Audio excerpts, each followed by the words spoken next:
Hello again. Welcome, and thank you for joining us today. I'm Bob Continetti, Senior Associate Vice Chancellor for Academic Affairs, and I'll be your moderator for this Faculty and Research Town Hall. Once again, we have a group of panelists gathered to provide updates on the continuing evolution of our operations during the COVID-19 pandemic and to answer your questions. Some questions were submitted during registration, but please feel free to use the Q&A window to submit additional questions for our panelists. Due to our time limitations today, we will not be able to get to all of your questions, but we will log the questions as they come in and post answers on the Return to Learn website. Today's, which is posted now in the chat, the link. Today's webinar has live closed captioning available in two ways. First, you can click on the closed caption button at the bottom of the screen and select Show Subtitles. Or you can also click on the link that's pasted into the chat at this time. So with no further ado, now I'd like to introduce our Chancellor, Pradeep Khosla, for some welcoming remarks. Chancellor Khosla. Thank you, Bob. Good morning and welcome everybody. We at UC San Diego are making steady progress towards our goal of returning to full campus operations. We are closely watching spikes in positive case rates nationwide due to the Delta variant. And we continue to consult with our public health experts to understand the implications for campus operations. We're also reviewing policies and protocols to ensure everyone's safety. And all decisions, as always, will continue to be guided by a commitment to health, safety, and equity.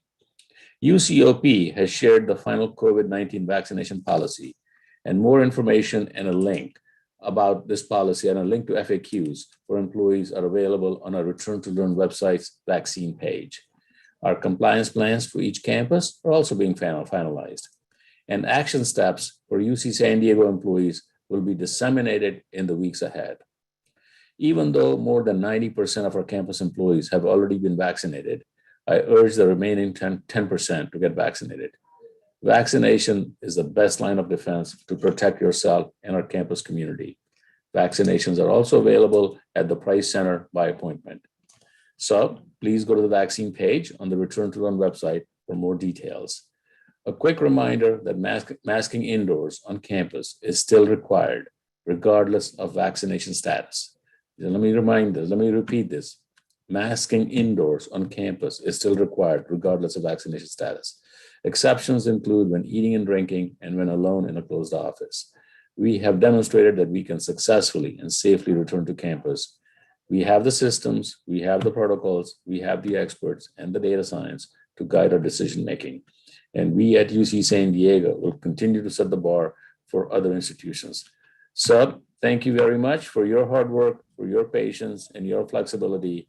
Bob, I now hand this back over to you. Thank you, Chancellor Khosla. I'd now like to welcome our first co-host of this town hall, Executive Vice Chancellor Elizabeth Simmons. Chancellor. Thanks very much, Bob.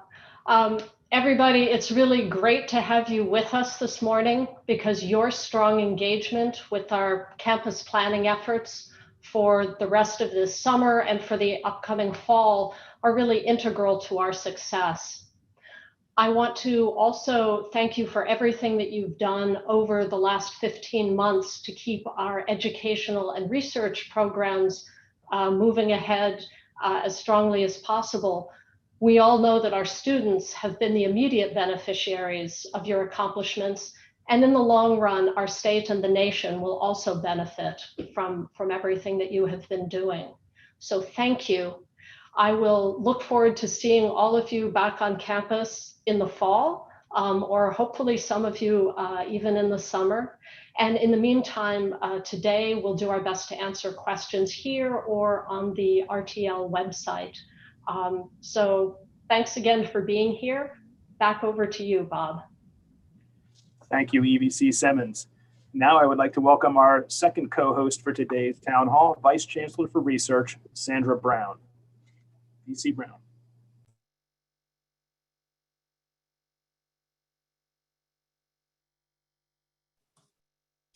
Well, good morning, everyone. I too welcome you all. So glad to have you join us. And we are excited about continuing to expand the research that we do on campus, to have our students continue to be engaged, and in many cases, having new visitors on campus. I want to let everyone know that the Research Affairs has had an early return to campus. The staff is here and ready to help and support you to take advantage of many of the new state and federal opportunities that stand before us. We're going to hear today about the status of research on campus, who's engaged, and resources that are available to you. We're going to hear about the services for your contract and grant applications and training for your staff. And then importantly, this fall, we have a target to have every single lab, every single research program using best practices for cybersecurity. You've all heard about many of the challenges that colleges and universities around the country have had with regard to cybersecurity. And we're fortunate that we have a very forward-thinking, very practical way for every single research program to provide best practices in their setting to keep their data safe and to secure the future for their research laboratory. So with that, I want to thank you all for getting vaccinated. For those of you who haven't, take advantage of the opportunities that we have before us. It keeps us a safe and happy and healthy environment. Thank you.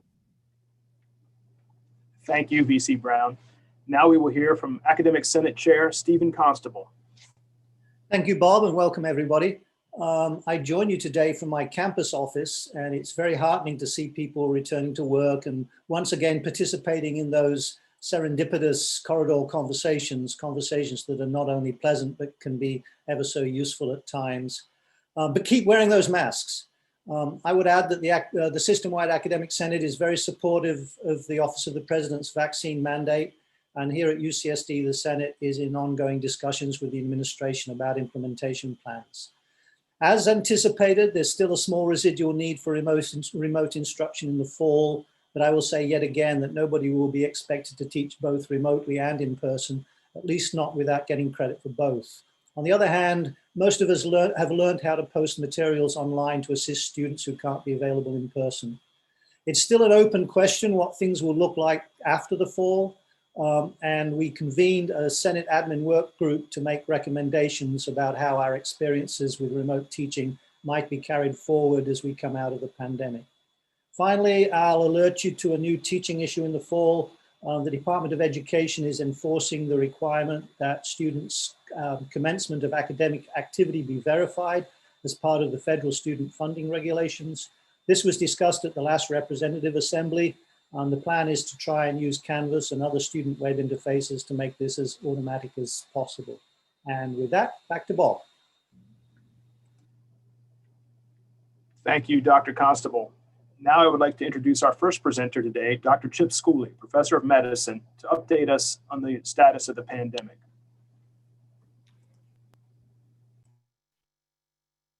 Thanks very much, Bob, and welcome to everyone. It's great to be back here on campus, to be seeing UCSD continuing to bring itself back to full steam, physical steam. We've always been at full steam. Today, I'm going to spend a little bit of time talking about the evolution of the epidemic and a couple of updates about what we're learning about the vaccines. Then look forward to having questions and comments from people moving forward. This epidemic curve is well known to everyone. The only point I want to make is the rightmost part of the graph showing the uptick in cases that you've been hearing about almost incessantly for the last 3.5 weeks or so in the US. That has been picking up steam. Next slide.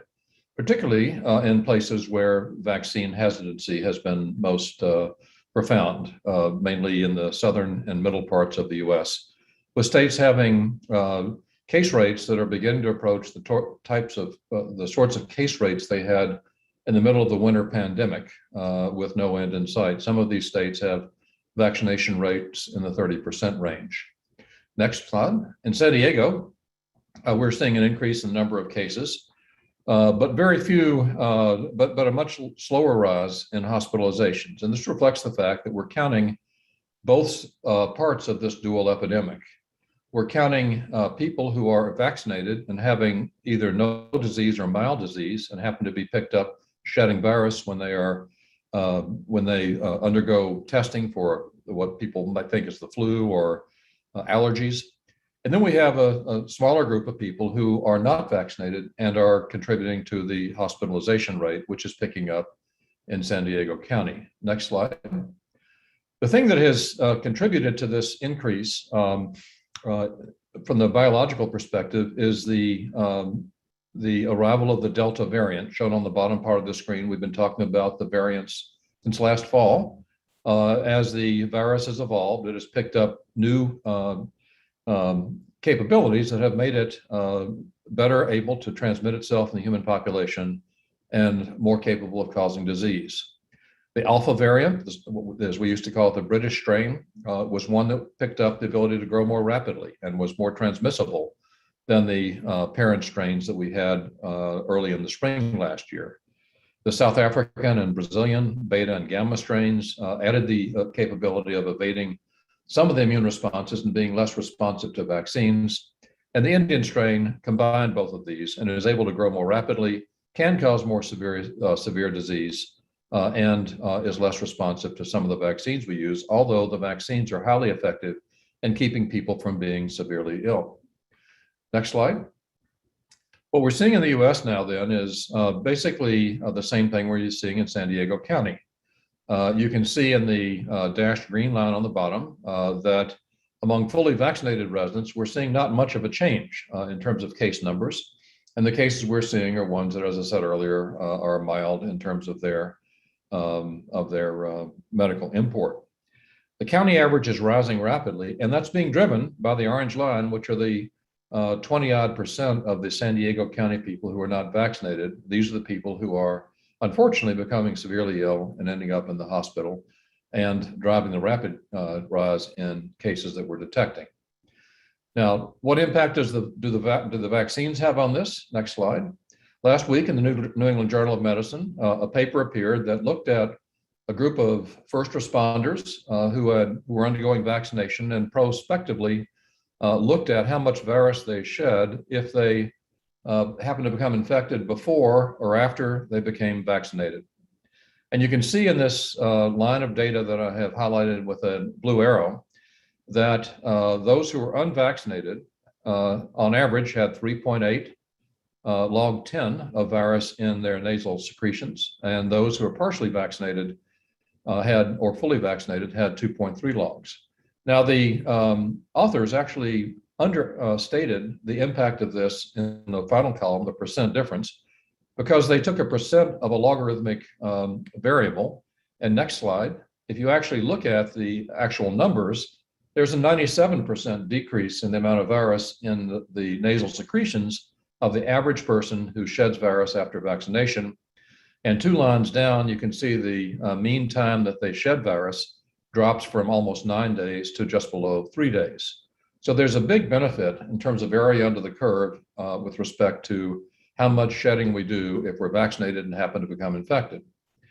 Because there are many more of us in San Diego County who are vaccinated than unvaccinated, there are enough people who are vaccinated shedding enough virus to contribute to the ongoing transmission of the virus in the community, which is one of the reasons that there is a move to begin to recommend putting masks back on when people are indoors among other people, whether they are vaccinated or not. Next slide. How are we doing in San Diego County? Actually quite well. We have about 80% of the San Diego County population vaccinated with at least 1 dose of the vaccine. And here on campus and in the health system, we're doing even better than that. Our current estimate is that about 91% of both populations have received 2 doses, 96% have started their vaccination series. So we're in a very highly vaccinated population, which is, I think, a testament to being a high science population that has been attentive to the benefits of vaccination. And next slide, finally. One comment that I want to make is there have been a lot of discussions about pregnancy and vaccines. The CDC published last week a large experience with vaccination of women during pregnancy to look at their side effect profile. And the bottom line is, no matter whether you're talking about the Pfizer vaccine or the Moderna vaccine, There may be slightly, minimally more pain at the vaccination site, 92% versus 88%. But overall, the symptom profile is the same. Next slide.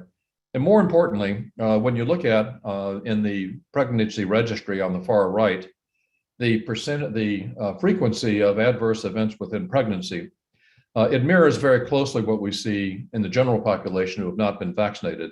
So there is so far no evidence of any impact of the virus on pregnant women or their fetuses. So let me stop here and turn the program back over to my colleagues and look forward to questions and comments later. Thank you, Dr. Schooley. Now we'll hear from Dr. Allison Satterland, Vice Chancellor for Student Affairs, about the work of the Vaccination Mandate Work Group. Thank you so much, Dr. Continetti. It's so nice to be here with everyone today. We appreciate your time.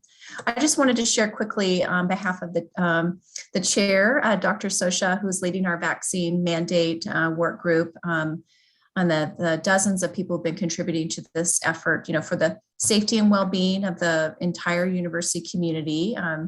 The new UC COVID-19 vaccine policy will require, with a few exemptions for disability, medical, and faith-based deferrals, that all of our students, faculty, and staff must be vaccinated against the virus, the COVID-19 virus, before this coming fall quarter begins.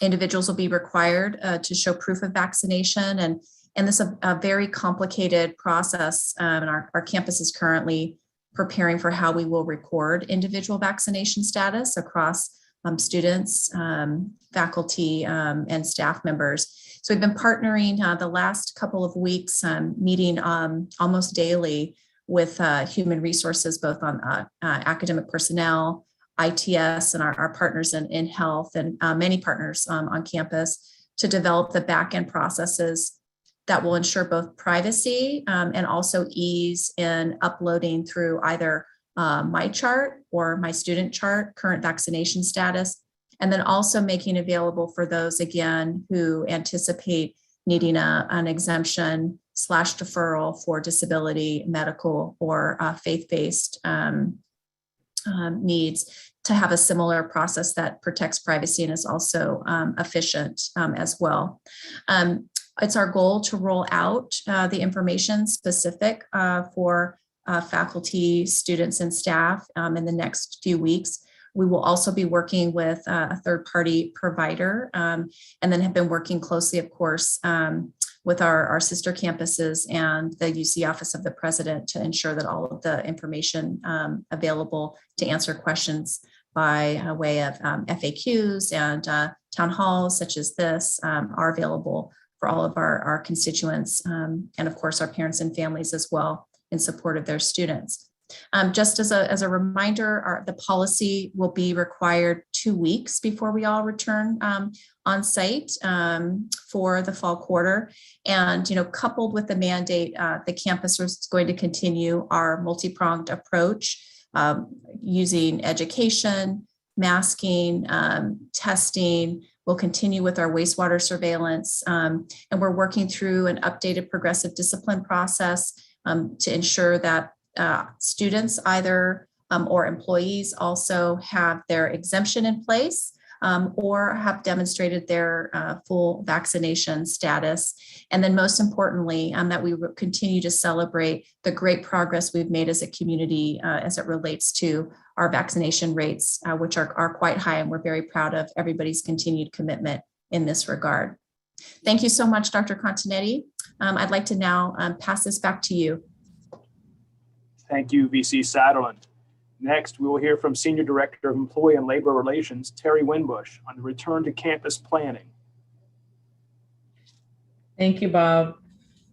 So many of you know there's a lot of planning that's going on behind the scenes regarding our return to campus for those who've been working off-site, and any change in work arrangements for those who've been on-site or in hybrid arrangements during this last 16 months. The flexible work arrangements policy was out for public comment through the first week of July, and we are now looking at all those comments to finalize the policy, and that should be issued within the next couple of weeks. Many of you saw the notifications about the work location status form and probably went in, filled it out, and realized it only took about 30 to 45 seconds of your time.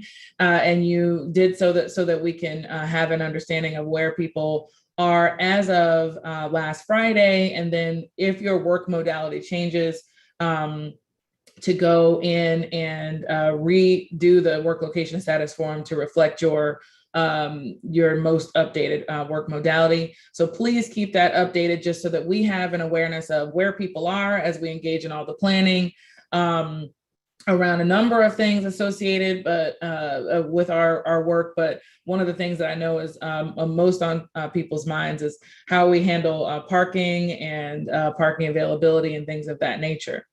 As many of you have heard me say over these last months, and I'll repeat again, we are looking to give staff 30 days notice before any change to their work arrangement. So for those folks who are working on their fall ready plans, they will probably be receiving a communication this week or next about what their work modality change may be. So if you haven't gotten it today, still don't fret.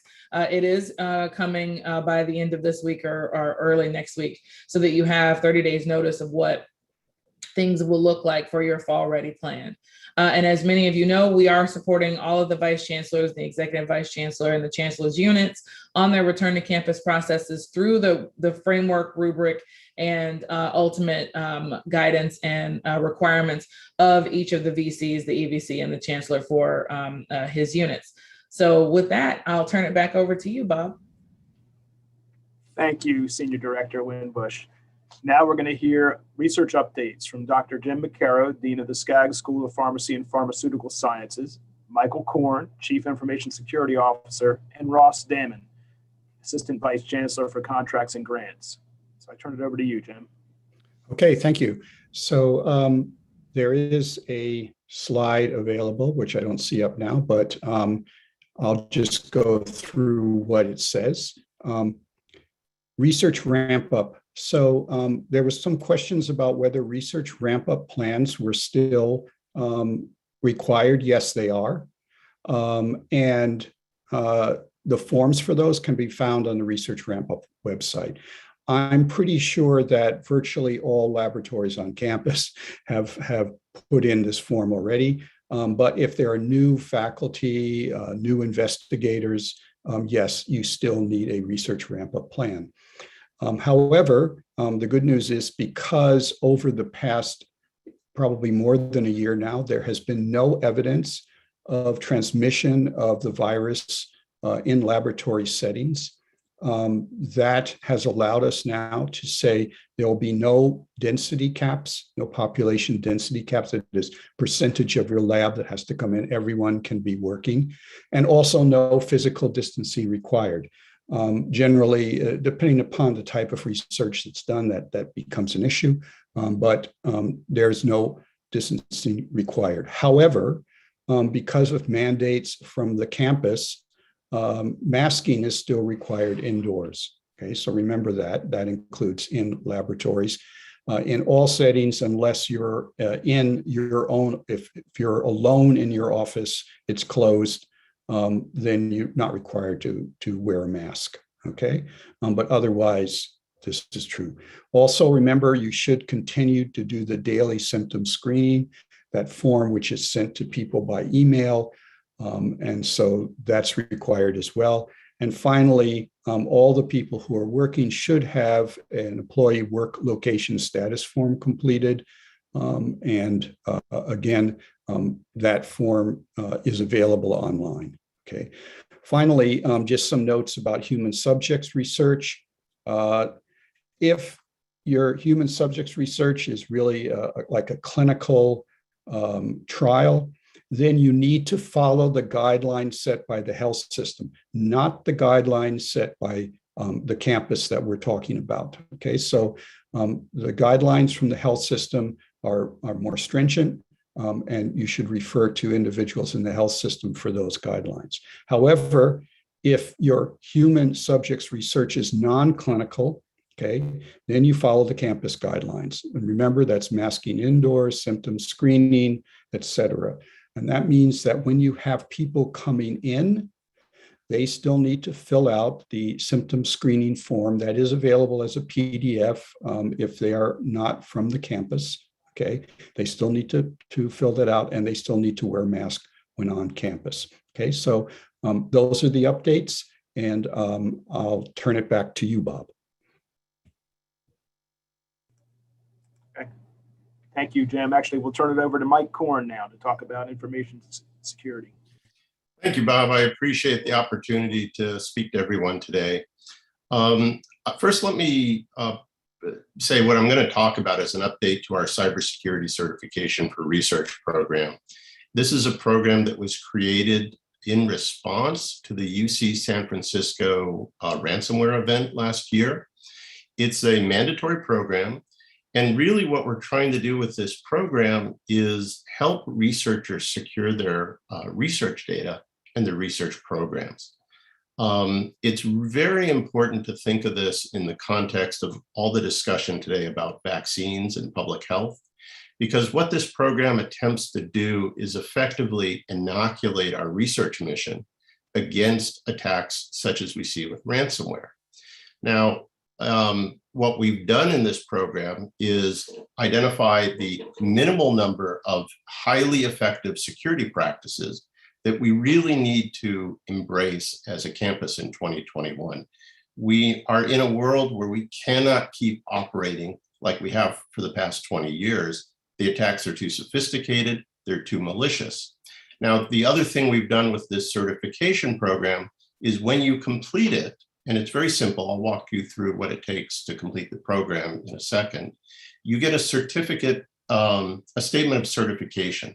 Now, we've written this and created it specifically after talking to some of the sponsoring agencies like NSF, so that it is a way to illustrate to the sponsoring agencies that you are taking cybersecurity seriously.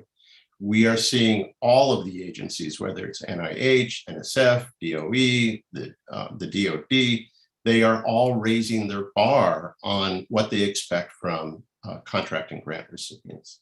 Next slide, please.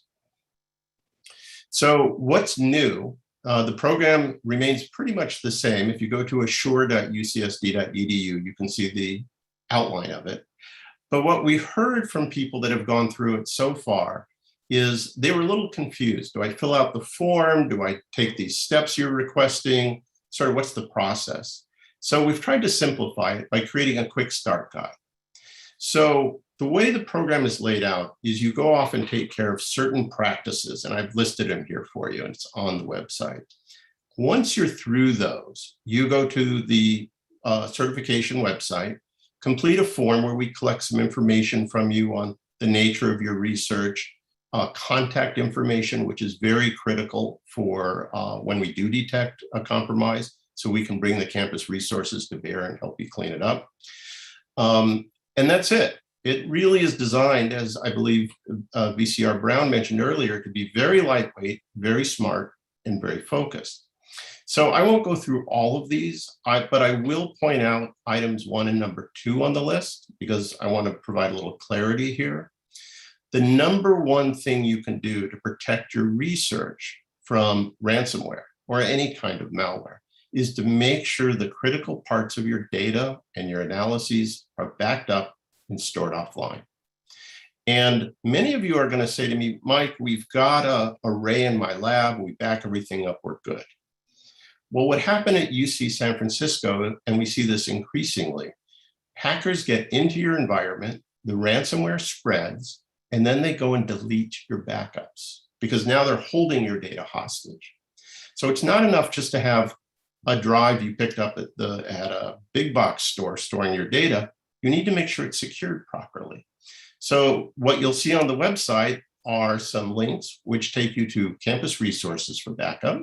There's one for health, there's one for campus in general, and you should talk to your local unit IT. Some units like SIO have licensed a backup service for all their researchers, and you should take advantage of that. The other one, and this is the inoculation piece, is we want you to run the campus-provided anti-malware solution where it can be run. Now, just as we heard earlier, there are people that can't receive vaccines. You have equipment in some of your labs that can't run this software. That's okay. What we're shooting for here is as broad a coverage as possible. And that coverage, even if there's equipment in your labs that can't be inoculated, it acts like a tripwire. So I won't go through all of these. I'll just jump to the next slide in the interest of time. So what do you need to do to achieve your certification? First of all, go to the website, jump to the quick start guide, execute on those steps as thoroughly as possible. If you have questions about the steps or if you need assistance, you can email ccr-support and someone will get back to you, to the point where we'll even send somebody out to help install software and protect your equipment. Then after you've done those initial steps and you've taken the actions to protect your lab, ask someone who works for you or do it yourself to complete the certification form at certified.assure.ucsd.edu. It can be fully delegated, except at the end, you're going to have to sign that the data is accurate and you're attesting to that, and then you'll receive your certification. If you're a lab that deals with a lot of high-risk data, a lot of DoD data, COVID research, then your certification form will be vetted by security and IT professionals that will give you some feedback on how to better improve the cybersecurity in your lab. So it's a very lightweight process. I'd encourage you all to dive into it as soon as possible. And you're always welcome to send me any particular questions or comments you have about it. That's all I've got. Thank you. Back to you, Bob. Thank you, Mike. Actually, we'll now recognize Ross Damon from Contracts and Grants. Thank you, Dr. Continetti. First of all, congratulations to all the faculty and research administrators for submitting the most proposals we have done this fiscal year in any fiscal year at UC San Diego. So thank you to that. However, UC San Diego has had its fair share of attention recently with foreign involvement, data security, and other issues. These types of non-compliance have created reputational risks and more work for the university. However, over the last year, many other top-tier institutions have fared much worse. Negative publicity, headlines, faculty firings, and institutional fines. UC San Diego is committed to the highest ethical and legal standards in the conduct of research and to ensure we are supporting our research community with the proper oversight and guidance. These issues have impacted the sponsored project offices, requiring more due diligence, compliance, validation checks, and an increased focus from UCOP, requiring greater rigor by the sponsored project offices to avoid such headlines and to manage the occurrence of non-compliance. These external pressures have increased the effort and time required to do a thorough proposal review. And in addition to the growth in proposals and the budget cuts, the need for a better process was more important now than ever. As an effort to address these challenges, we launched what we call the 14, 5, and 2 initiative more than a year ago. The 14, 5, and 2 focuses on 2 indicators to help address these challenges and provide the sponsored projects offices with enough time to do the necessary review. The 14-day refers to creating the proposal in the quality research system 14 days before the proposal deadline. And the 5-day refers to routing the proposal with the required elements to the contract and grant officer 5 days before the sponsored deadline. The final draft of the research plan can be submitted to the contract and grant officer 2 days before the deadline. These guidelines are consistent with many other top-tier research universities and will help to alleviate any concerns faculty have about proposals potentially not being submitted on time. We have developed a dashboard for campus leadership. You can see the donut charts to your right for campus leadership to assess how they're performing relative to these indicators. The goal for each department is to achieve 100%, and the current rates are 39% on the 14-day and 39% on the 5. However, relatively speaking, that's significantly up from last year when we were at 12 on the 14-day and 5%. So thank you. We greatly appreciate all the efforts you've made to ensure UC San Diego is committed to the highest ethical and legal standards, as well as maintaining a top 10 research university. Over the next year, we'll be working with your department to help achieve these goals. I also wanted to mention that in addition, we have launched the Research Administration Training Program. The program includes pre-award, post-award, and compliance topics aimed at those that are new to UC San Diego, as well as those that may need a refresher to research administration as a profession. If you have any questions, please feel free to send an email to ra-training@ucsd.edu. That's it. Thank you very much, Dr. Continetti. Thank you, Ross. And now we'd like to move from those research-related updates back to education. And I'd like to recognize Dr. Carlos Jensen, our Associate Vice Chancellor for Educational Innovation. He'll talk about planning for fall instruction. All right, thank you, Dr. Continetti. It's my pleasure to give you all a brief update on where we are with fall preparations. But before that, I want to take a minute to recognize and update you all on where we are with this summer session. Summer session 1 is wrapping up this week, and summer session 2 starts next week. So UC San Diego is open. We are teaching both in-person and remote classes this summer. For in-person classes, we are restricted 25% capacity, as mentioned before. Most of the classes are remote classes. That said, our enrollments are up significantly from the baseline from pre-pandemic. They are more or less in line with the numbers from last year. And I would especially draw your attention to the enrollment numbers for our senior students. Over half of our senior students are currently taking a summer class, and this has been a very important way for them to continue to make adequate progress towards the degree.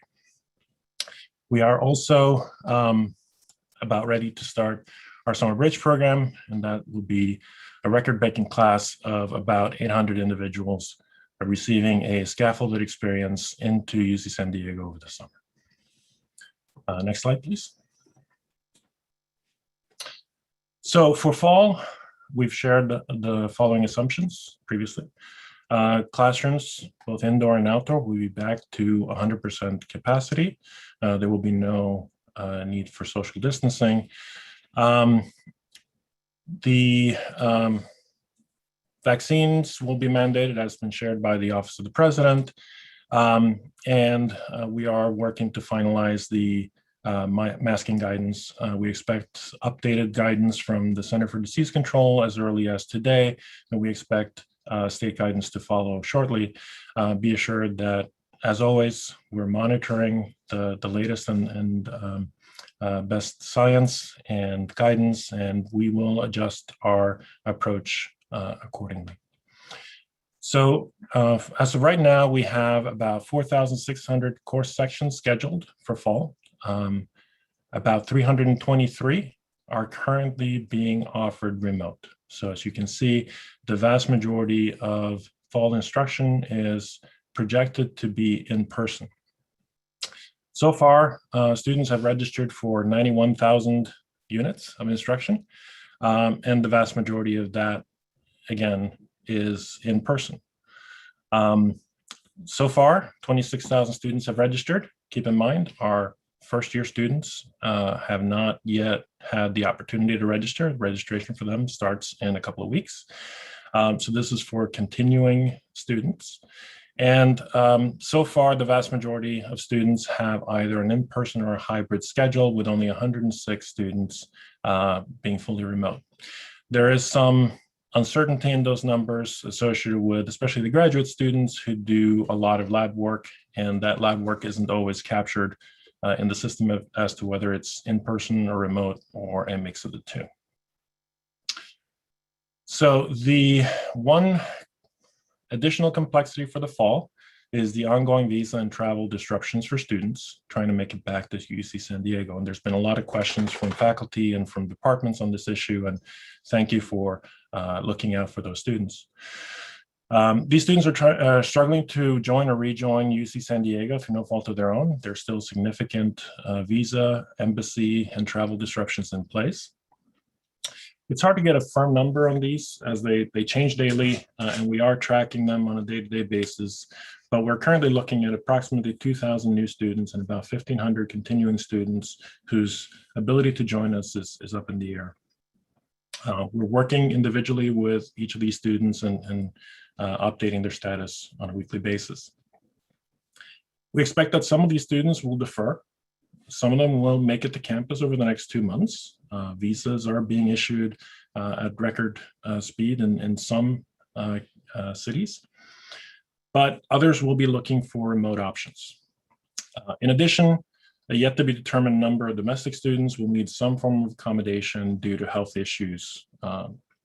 So we're looking for ways to support all of these students. And last week, a breakdown of the international student numbers by major and level was shared with the department chairs and with the deans. And we're working with individual departments, individual chairs to try to identify high impact classes, high demand classes that would make a difference for accommodating these students. These students are not evenly distributed. They're clumped together in different majors. And as we all know, especially in the first year, there's a heavy need or heavy emphasis on general education courses as opposed to major specific courses. So there will be some additional asks, some additional requests to try to accommodate more remote students, but to do so in a way that doesn't force anyone to overload or that to select the courses that will have the greatest impact for our students. So that's what I have to share. Dr. Continetti. Thank you, Dr. Jensen. Next, we'll hear from Josh Kavanaugh, Executive Director of Transportation Services, for parking and transportation updates as we return to campus. Thank you, Bob, and thank you, everybody, for coming on out today. It is not often that a guy in higher ed parking and transportation gets to come to their campus with good news, but I come bearing good news today. We are opening the fall quarter of this year with more parking than we had on the central campus and also on the east campus than in fall of 2019. We've upgraded our facilities. While folks have been predominantly, although not exclusively, remote, we've taken advantage of the opportunity to come back in, improve our lighting conditions, add more real-time parking information into our garages.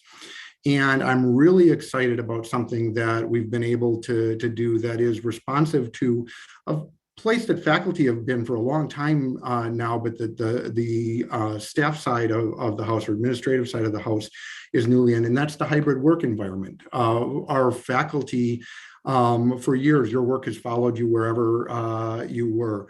Increasingly, as staff, we're finding ourselves in that position now too, and we're delighted to be able to offer you now a flexible parking solution where you don't have to lock in a specific 3 days a week in advance, or you don't have to purchase full-time parking. You can purchase your parking by the day if you would like, and you'll get all the same access rights that you would normally with that Red A permit that you were used to having hang on your rear view mirror. So again, you can pay for parking just on the days when you come to campus using the Park Mobile app. For those of you that have special designators, like you work at SIO and have typically had that SIO sticker, now with your virtual permit, you have a virtual SIO sticker as well. And that translates to the daily environment too. So you'll just put in a slightly different code, and all of those codes are available to you at the link that just got dropped in the chat. One of the other things that you've experienced in the past is that there were caps on daily parking. Our old way of doing business was really to drive people into those monthly parking permits. No more. We are daily first now. There is no cap on the number of days that you can elect to park on campus. So if you're here every day, that's just fine. Daily parking can still work for you, and you will save money over the course of an academic year, or really in any given quarter. You are likely to save money by transitioning over to daily parking. So there is no increase in the daily parking rate or monthly for that matter.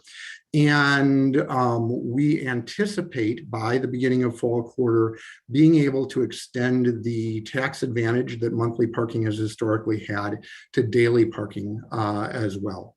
So lots of good news on the parking front, but wait, there's more. If we can turn to the transportation front briefly. Next slide, please. So we have got some great news. For those of you who are going to have a greater on-campus presence come September, we have free parking, or not free parking, I'm gonna get myself in trouble. Free transit available to you for the month of September via the Pronto program. If you're an existing EcoPass customer, I've got more great news for you as of today. We're going to suspend your payroll deduction for the month of September. So you're going to get that free month of transit in September as well.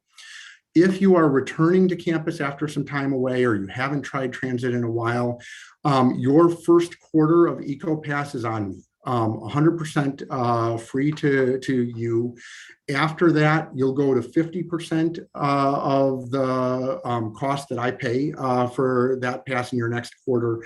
And in your third quarter, you're still going to get a 25% discount off the retail rate.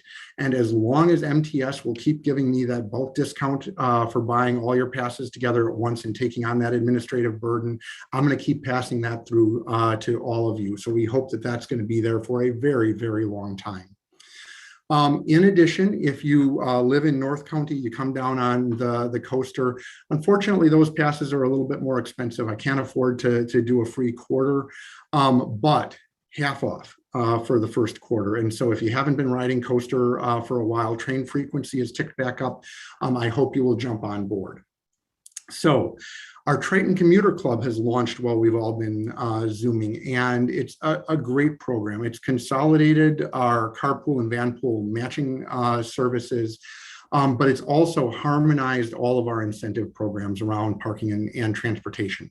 So here, when you log your low impact trips to campus, and that includes remote work days, you can earn parking discounts. You can earn other incentives. Really grateful to the bookstore. We'll be having an opportunity to earn some incentives from the bookstore in this coming year. We'll be earning incentives from our partners at Spin, and we hope to bring other vendors on board in that as well. We have monthly and quarterly prize drawings. And again, we've extended the incentives, not just to folks who carpool, vanpool, ride their bikes, but to anyone who rides transit. So all you MTS riders that haven't been earning incentives until now, you can get those. And remote workers. If you are working at home for a day, that's a trip avoided, and that is of economic and environmental value. We want to support you for that, and you can earn incentives there as well. I also want to highlight that we are now providing the highest quality bike helmets you can get, the multi-impact protection system, or MIPS permits, for $10 to any Triton, any faculty, staff, or student member of the campus community. You can get that for $10. And if $10 is an economic hardship for you, we're going to give it to you for free. We really want to encourage folks to be enjoying this weather that we've got, participating in active transportation, and using some of the new infrastructure that we're going to be bringing to campus for active transportation. And so super cheap or free helmets for all of you as well. And when you wear that helmet, you can join the Rider Rewards program, stick that Rider Rewards sticker on there, and get 10% off at a number of campus food vendors. We've got promotions on Fridays at the bookstore and Sunshine Market in there. We can get you 8% off your next e-bike through participating in that if you're not lucky enough to win one of our quarterly e-bike giveaways. So really encourage you to participate in Rider Rewards. Next slide, please. And finally, I mentioned some of those new bikeways that we've got on campus. In your lower left-hand corner there, you can see the new buffered and protected bikeways that we've got on Voigt Drive. We've got, and the slide, unfortunately, I need to update it. We've got 3 miles of new on-street protected bikeways that we're committed to for fall quarter, but I've got approval for and we're trying to deliver an additional 2 lane miles prior to the beginning of fall quarter. So that'll be 5 lane miles of separated, protected on-street bikeways that aren't here today. Will be here for fall quarter. The Loop Shuttle is back. We brought it back during the current academic year. And in November, November 21st, when those trains start running and we all get to ride light rail to campus, we will provide that connectivity to Central Campus Station at Pepper Canyon. So we're extending the SIO shuttle route. Something we've heard from the SIO community is you want that connection all the way into University Center. You want the connection to light rail. We're going to deliver on it. And so we will have the SIO shuttle fall quarter running all the way to University Center and the Gilman Transit Center. And with our partners in the capital program and facilities management have been rolling out the separated bike and pedestrian ways on Ridgewalk and a host of new interactive wayfinding tools, including digital kiosks that we'll be bringing to the public realm on campus, a handful of them in time for fall quarter and a whole lot more in time for the opening of light rail in November. So lots of exciting news on the transportation front. We've pivoted the program assertively during COVID. And if there are ways that we can pivot further to help you, I really invite you to let us know. Tell tps@ucsd.edu. We look forward to your feedback and to supporting you as you continue to ramp up the research program and return to on-campus teaching. Thank you. Thank you, Josh. Good news about parking and transportation is always welcome. Now, I'd like to turn to our final presenter today, Isabel Caetano-Franci. She's a faculty staff assistance program counselor and will be speaking to us about mental health resources that are available. Thank you, appreciate that. Hi, everyone. Thanks so much for participating today. I've been asked to provide either resources or a wellness tip, so I'm gonna go with this wellness tip. This is basically a brief process on how to manage challenging feelings, which lots of us are having recently and just in general. And by challenging feelings, I mean things like uncertainty, fear, overwhelm, grief, pain, maybe even anger or rage. So if you've ever been to a counseling session or attended any kind of mental health or wellness session, it's common to hear clinicians encourage clients to lean into your feelings. Unfortunately, sometimes the follow-up on that can be kind of unclear or lacking. So when I make that recommendation, what comes next is often the question, how do I do that? So these are the 4 specific steps on how to lean in or navigate when you're managing a challenging feeling. I first really like to present this as comparable to how any of us might assess a physical injury. So let's pretend, just for a brief moment, that you take a tumble and all of a sudden your ankle starts to swell or some part of your body starts to bleed or is obviously hurt. The first thing you would do is acknowledge that there's something going on and something that you need to pay attention to. So that's step 1.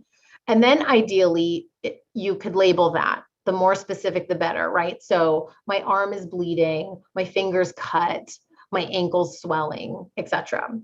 Once you label it, you can get more specific with your options. So that might look like, I need to lay down, I need to take a Tylenol or an antihistamine or grab a Band-Aid, or maybe I need to elevate some part of my body. And then lastly, once you know what your options are, you're going to attempt to move in the direction of healing. And that's the same with feelings. So you're going to acknowledge that there's something going on, label it as specifically as you can, assess what your options are going to be, and then you're going to try something, anything. So another good way to think about this is what you would do if maybe your own child or someone else came to you struggling with something that's difficult or complicated. What's the best thing that you could do for anybody who's struggling with anything when they come to you? The answer to that question is you can provide your presence. When we provide our presence, we provide an opportunity for connection, and connection creates an opportunity for healing. So of course you can do this for yourself by trying to connect externally, by calling a friend and engaging in our coping skills, grabbing a book, go for a walk or a run. And these are all great coping skills to engage in. But sometimes external sources of comfort or nurturing are out of our control. Like, what if it's 3 a.m. in the morning? Or what if your friend or family member doesn't pick up the phone? So at some point, it may be worthwhile to connect internally and learn to further cultivate our own inner strength and compassion. And one way to do that is by going through these 4 steps. So that's all I have. Thanks so much. Thank you, Isabel. Now it is time to move on to the question and answer segment of this town hall. So I invite all of our panelists to turn on their videos at this point. The format will be as before. So during registration, attendees had an opportunity to submit questions for the panelists to answer. We've selected some of the most popular questions for the panel today. And I know that people have been actively using the Q&A window to submit additional questions, and some of them have been answered live, but they will also be in the pool for responding. However, due to time limitations, we might not be able to get to all the questions. In fact, I know we won't be able to, so we're going to do our best to post answers in the FAQ at the returntolearn.ucsd.edu website. The link is in the chat. So now I would like to address the first question to Dr. Schooley. Dr. Schooley, what percentage of students, faculty, and staff have been vaccinated according to the vaccination records from UC Health? Well, according to the records we have, which includes both UC Health and feeds that we've been getting from the county through a data sharing agreement that Chris Longhurst has worked out, we're at a little over 90% of the campus and health populations have been vaccinated. The data we heard earlier this week was that 96% had received at least one vaccination, 91% received both. Presumably the other 5% is in the window between first and second vaccination. Our student records aren't as good, and that's because we have a lot of students living off campus. We suspect they're close to 80%, but we're in the process now of trying to tighten that up, and we'll be doing that as part of the vaccine mandate as students come back to school. So the short answer is we think between 80 and 90%, and we're striving to go as high as we can. Thank you, Dr. Schooley. The next question is for ABC Jensen and ABC Simmons. Will instructors be required to wear a mask while lecturing in the fall quarter? So the simple answer is we do not know yet. We're still digesting the latest information from the Office of the President and the latest scientific findings, watching what the CDC does, watching what the California Public Health does, the county, as ABC Jensen mentioned. As soon as we know, we will inform everybody. And if the science mandates that we change our plan, even late in the game, we will do it for safety. Thank you, ABC Simmons. Next question is for Vice Chancellor Satterland and Senior Director Winbush. Will masking requirements lift for vaccinated employees now that vaccinations will be required? Bob, I think EVC Simmons articulated the current circumstances beautifully. We don't know. We know there's new guidance coming out shortly from the CDC, and we'll continue to be science-driven and look to our regional data, of course, and ask people to continue to be flexible and patient with us. I don't know if Terry would like to offer additional comments on this as well. Yeah, I would just echo both Elizabeth and Allison's comments and add too that while there will be a vaccine requirement, we haven't implemented that process yet. And so because that is still a few weeks away, and then there's the process around gathering the information, et cetera, we don't know what the science will say at that point. So this is why we can't give you that information yet. But we are continuing to follow the science and are very thankful for the access to our health and medical experts that not everyone has access to. So we're really grateful for them as we try to navigate this for all of us together. Thank you.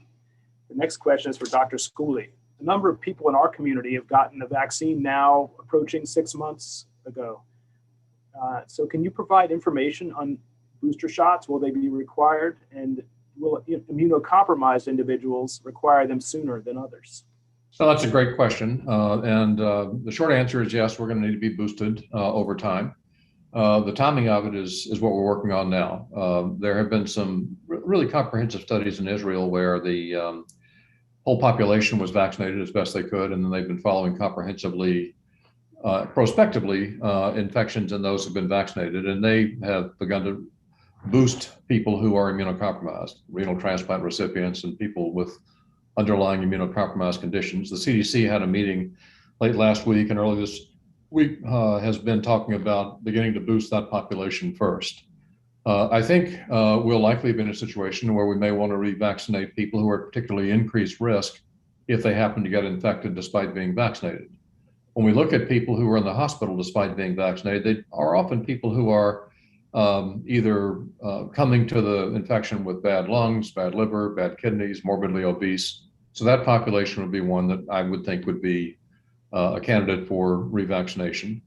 We know that some of the internationally available vaccines, particularly the killed virus vaccines, are not as effective as the mRNA vaccines. And if I were coming to this country and had been vaccinated with one of those inactivated vaccines, I would want to be offered an mRNA vaccine to boost my immunity up to the level of the other people in the country. So I think we're going to gradually see us expanding this revaccination to additional populations of people. We're working on mRNA vaccines that look more like the Delta variant.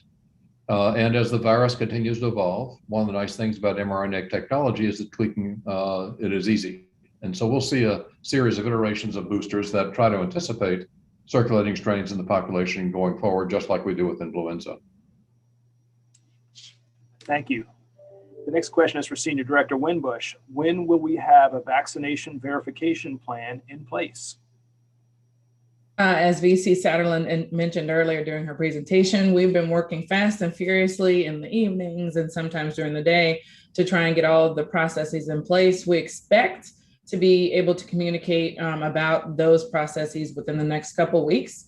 So stay tuned, because there will be a number of communications to make sure no one misses how to engage in the process and be compliant with the policy. Thank you, Terry. And don't go far away, because the next question goes to you and Vice Chancellor Satterlund. Who is going to enforce mandatory vaccination policy? What is the disciplinary action if someone does not adhere to this policy?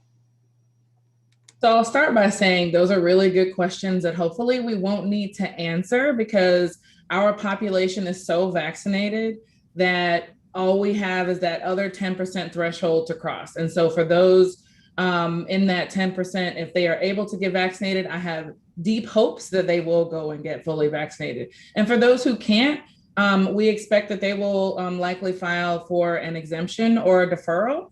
And so then there won't really be any policing of the policy in that sense, because everybody will be in compliance. But to get at the actual question, it will be supervisors who will have to manage whether or not their employees are allowed on site because of their vaccine status or their exemption requirements. Supervisors would then work with their HR partners to enforce the policy. But remember, the goal is to just gain compliance by a simple conversation, as opposed to going through those sort of bureaucratic routes of engaging in a disciplinary process. So I'm hoping that everyone will just be compliant and we not engage that at all. Allison?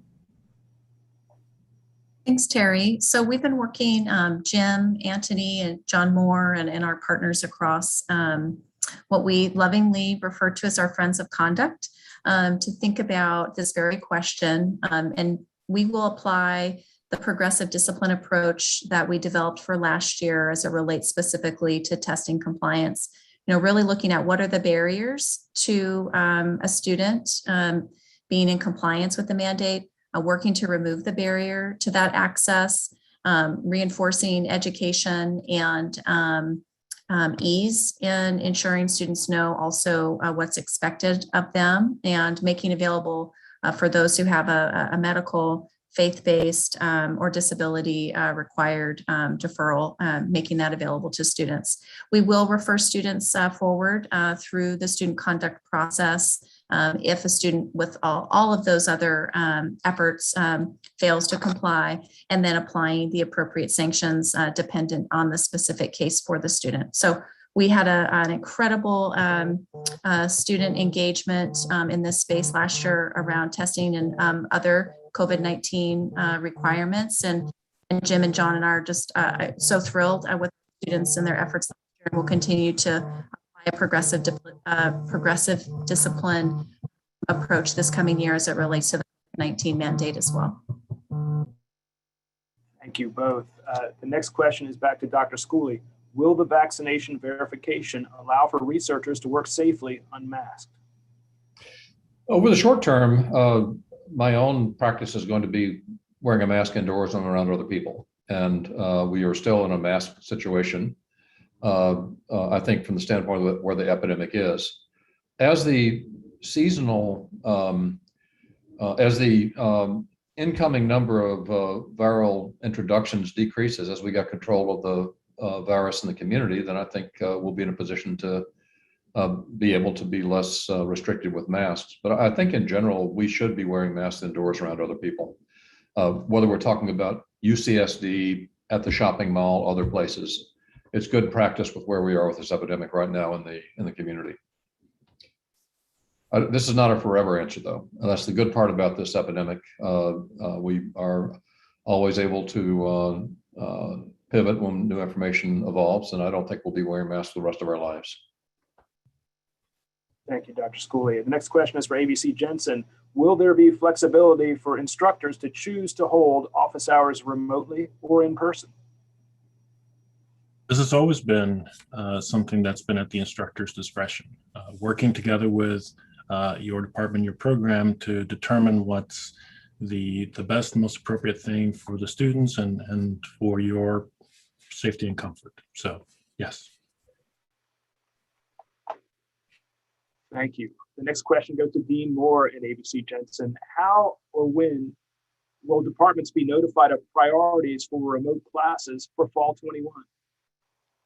So we sent out, ABC Jensen, Dean Entity, and me sent out a message last Friday where we talked about what we know about the international students who may be in the pipeline and may be requiring remote classes. We broke that down by department. And we've been getting some questions from departments, and we've been working with departments as these questions come in. So as we heard earlier, this is a very fluid situation and there's a lot of unknowns. So we're working with the best information that we have, but we are certainly we will certainly keep everyone informed as new developments come up. Thank you. The next question, we have a research-related question for ABC Kirstich. How soon will the campus allow fully vaccinated international visitors to visit the campus to discuss research collaborations? Thank you, Dr. Continetti, and thank you everyone for joining us today. So the international visitors are already allowed on campus as long as they can obtain a visa to come into the country. Once on campus, they need to do two things. They need to register through the Visiting Scholars Office run by Jennifer Burke, and they should be added to the research ramp-up plans for the labs that they will be working in, which would be through ABC Faith Hawkins and Isla Najad. As far as the vaccination requirement for those coming on campus, the international visitors, like the regular staff and students on campus, need to provide a proof of vaccination. And the acceptable vaccines are those that have been approved by the World Health Organization, including the 3 that are approved in the United States, a couple that are approved in China, and maybe 1 or 2 more. Thank you. The next question goes to both you, Ms. ABC Kirstich, and Senior Director Winbush. And that is, who will be overseeing compliance with vaccination guidelines for research staff? So for research staff will be no different than any other employees. And I think that Terry has already partly covered this question, but she may want to reiterate the answer and add anything more. Yeah, and as I stated earlier, this will primarily be the supervisor's responsibility to know who's allowed on campus and who's not, and if who has to take what additional mitigating measures. But again, just to highlight, 90% of our population is fully vaccinated. So there won't be a whole lot of enforcement that should be required. But instead, we'll all be taking those precautions as they evolve. Right now, that's indoor masking for all. And then as things shift, we will all keep you posted on any updates. Thank you. And now we'll go back to ABC Jensen. When will we be able to administer in-person examinations? So we've been doing in-person exams throughout the last year. If your class is scheduled to be taught in person, you can do an in-person examination. Thank you. The next question goes to Executive Director Kavanaugh. If I pay the daily fee for parking in a faculty space rather than the fee for parking in a staff space, may I park in the red spaces in the Gilman structure? Absolutely, positively. When we returned to more in-person instruction this academic year, we made sure to carve out the faculty spaces to support that and to support the research ramp up. So yes, if you want to park in an A space, you either need your monthly permit, or you can use the Park Mobile Code 47200 in order to park in the A spaces. Thank you. And the next question goes to you as well, Josh. Are there parking lots closed to construction? And if so, when will they be available? Yeah, construction is kind of the natural order on a university campus. And so there will continue to be some rolling parking impacts as construction moves through the campus. But again, the good news, we've got more parking than we had in fall quarter 2019 or at any point during the 1920 academic year, both on the central campus and on the east campus. Those small disruptions, we should be in a pretty stable position for the coming year. So we thank you for your patience on that. Sounds good, and thank you. Now next question goes to EVC Simmons and ABC Jensen. What threshold of new positive cases on campus would trigger a change in the current return to learn strategy? If changes are made, what threshold would force the campus to return to remote learning during the fall 21 quarter? Thanks for the question, Bob. So as always, we follow the science, and it's never been about a simple threshold of positive cases on campus. Rather, we have a COVID monitoring team of health and public health and student affairs experts who monitor a large number of factors every single day. And those include campus vaccination rates, testing rates and results, number of cases, wastewater signals on campus. Then out in the community, they're monitoring the infection rates, cases, hospitalization rates, and other factors. And based on all of this data and on scientific modeling from Dr. Natasha Martin's team, the COVID monitoring team then makes recommendations to the COVID response team, which I lead, about any rapid response steps that might be needed. Or they also make recommendations to the Return to Learn Steering Committee about any longer term or policy issues.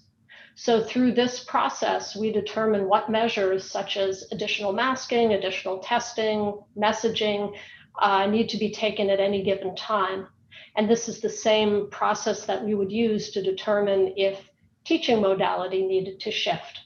So that's how we've been operating throughout the pandemic, and that's what we'll keep doing. We'll keep following the science and the data. Thank you, EVC Simmons. So I think we're going to move to the last question, and that's for Senior Director Winbush. How will campus manage social distancing and masking policies within the context of shared office spaces? So as many of you may know, physical distancing, pardon me, physical distancing has been removed. However, we still have indoor masking requirements. So as it relates to in-person office spaces, et cetera, the question is not really about physical distancing more than you need to be wearing your mask while you are indoors when you're not engaging in those activities that would allow you to remove your mask, like eating or drinking, et cetera. Thank you, Terry. Actually, there's one more pressing question, and that's for VC Satterland. What is the updated guidance for planning in-person events for the fall? Right now, we continue to look to the CDC and the state for current event planning guidance. We have not made recommendations to the COVID-19 response team yet that would change our current practices. We are suggesting, though, and as people reach out to us to consider this, is to go ahead and prepare to have some masks on hand so that people can come together, and regardless of vaccination or exemption status, people can come together in community. Thank you, VC Satterland. So I'm afraid that that is all the time we have for today. I want to thank everybody for their questions. We will be attempting to answer the questions that weren't answered yet by updating the FAQ on the Return to Learn website and posting a recording of this town hall as well for wider dissemination. I'd really like to thank the presenters and guests for sharing their time and information with us today. And I thank you, the faculty and researchers at UC San Diego, for attending today, working together as a community to help us bring us through these unprecedented times. We had more than 300 attendees today, and these town halls are an important part of how we stay united as a community. To help improve them, we encourage you to complete the post-event survey that you will be sent shortly to help us continue to refine our communications during this stressful period. There will be a vaccine mandate town hall for employees on August 11th and for students, parents, and families on August 12th. The next Return to Learn town halls for faculty and research will be August 24th and for staff on August 31st. These will be posted on the Return to Learn website for registering. So this concludes today's Return to Learn faculty and research town hall. Thank you, take care, stay safe, and I look forward to seeing you all on campus again soon. Take care.